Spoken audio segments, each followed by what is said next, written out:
Living in Florida, one of the things that becomes apparent is the incredible profusion of insects that live here. Some are beneficial and some are not.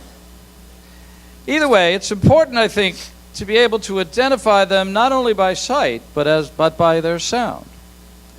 As you walk of an evening or sit on your screened lanai, it is critical to be able to tell what creepy crawly might be just inches away. Some are obvious, like the hissing cockroach. Sss, boo! Sss. The click beetle. And the fire ant. Some are regal, like the monarch butterfly.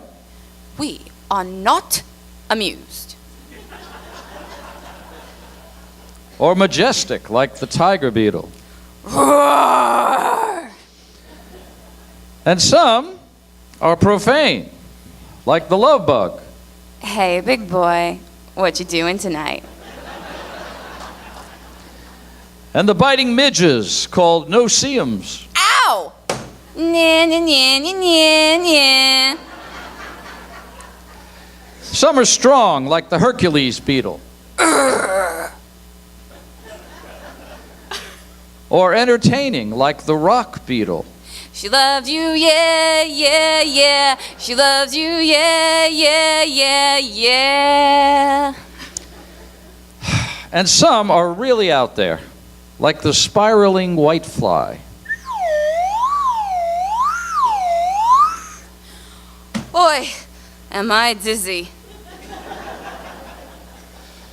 And everyone's favorite, the crazy ant. I'm telling you, the government is spying on us through the fillings in our teeth. That's how they know I'm Bigfoot's love child.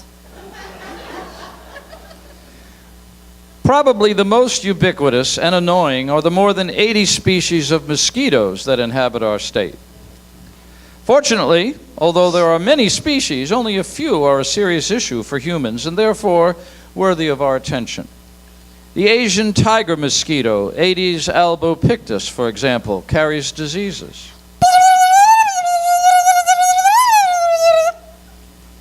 As does Culex, the St. Louis encephalitis mosquito. The malaria mosquito, Anopheles, is today, fortunately, much less common. While the Coquilitidia is found in abundance.